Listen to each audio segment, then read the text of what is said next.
بسم اللہ الرحمن الرحیم۔ السلام علیکم۔ چلیے آج سنتے ہیں سورہ یاسین کا ترجمہ۔ شروع کرتے ہیں اللہ کے نام سے جو بہت بڑا مہربان و نہایت رحم کرنے والے ہیں۔ یاسین، اس پرعز حکمت قرآن کی قسم۔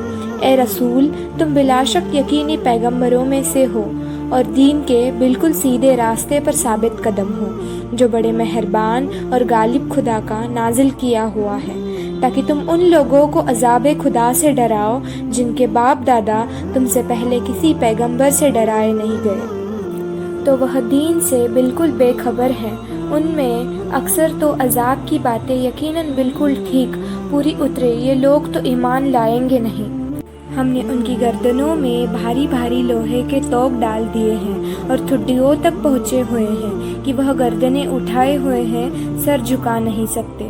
ہم نے ایک دیوار ان کے آگے بنا دی ہے اور ایک دیوار ان کے پیچھے، پھر اوپر سے ان کو ڈھانپ دیا ہے تو وہ کچھ دیکھ نہیں سکتے۔ اور اے رسول، ان کے لیے برابر ہے، تم انہیں ڈراؤ یا نہ ڈراؤ، یہ کبھی ایمان لانے والے نہیں ہیں۔ تم تو اسی شخص کو ڈرا سکتے ہو جو نصیحت مانے اور بنا دیکھے خدا کا خوف رکھے، تو تم اس کو گناہوں کی معافی اور ایک باعزت و آبرو عرض کی خوشخبری دے دو۔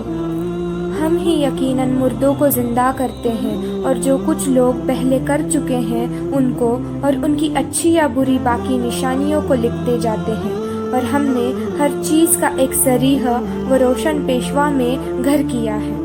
اور اے رسول، تم ان سے مثال کے طور پر ایک گاؤں عطا کیا والوں کا قصہ بیان کرو جب وہاں ہمارے پیغمبر آئے، اس طرح کہ جب ہم نے ان کے پاس 2 پیغمبر یوحنا اور یونس بھیجے تو ان لوگوں نے دونوں کو جھٹلایا۔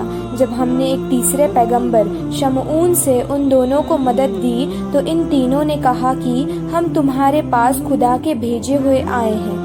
وہ لوگ کہنے لگے کہ تم لوگ بھی تو بس ہمارے ہی جیسے آدمی ہو اور خدا نے کچھ نازل وازل نہیں کیا ہے، تم سب کے سب بالکل جھوٹے ہو۔ تب ان پیغمبروں نے کہا، ہمارا پروردگار جانتا ہے کہ ہم یقیناً اسی کے بھیجے ہوئے ہیں، اور تم مانو یا نہ مانو، ہم پر تو بس کھلم کھلا احکام خدا کا پہنچا دینا فرض ہے۔ وہ بولے، ہم نے تم لوگوں کو بہت نحس قدم پایا، اگر تم اپنی باتوں میں باز نہ آؤ گے تو ہم لوگ تمہیں ضرور سنگسار کر دیں گے، تم کو یقینی ہمارا دردناک عذاب پہنچے گا۔ پیغمبروں نے کہا، یہ تمہاری کرنی سے تمہارا ساتھ ہے کیا؟ جب نصیحت کی جاتی ہے تو تم لوگ اسے بدکافی کہتے ہو، بلکہ تم خود اپنی حد سے بڑھ گئے ہو۔ اور اتنے میں شہر کے اس سرے سے ایک شخص حبیب نظار دوڑتا ہوا آیا اور کہنے لگا کہ اے میری قوم، ان پیغمبروں کا کہنا مانو، ایسے لوگوں کا ضرور کہنا مانو جو تم سے تبکیل رسالت کی کچھ مزدوری نہیں مانگتے، اور وہ لوگ ہدایت یافتہ بھی ہیں۔ اور مجھے کیا ہوا ہے کہ جس نے مجھے پیدا کیا ہے میں اس کی عبادت نہ کروں، حالانکہ تم سب کے سب آخر اسی کی طرف لوٹ کر جاؤ گے۔ کیا میں اسے چھوڑ کر دوسروں کو معبود بنا لوں؟ اگر خدا مجھے کوئی تکلیف پہنچانا چاہے تو ان پیغمبروں کی ہی سفارش ہمارے کام آئے گی۔ اگر ایسا کروں تو اس وقت میں یقینی صریح گمراہ ہوں۔ میں تو تمہارے پروردگار پر ایمان لا چکا ہوں، میری بات سنو اور مانو۔ مگر ان لوگوں نے اسے سنگسار کر ڈالا۔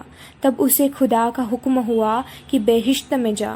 اس وقت بھی اس کو قوم کا خیال آیا تو کہا، میرے پروردگار نے جو مجھے بخش دیا اور مجھے بزرگ لوگوں میں شامل کر دیا، کاش اس کو میری قوم کے لوگ جان لیتے اور ایمان لے آتے۔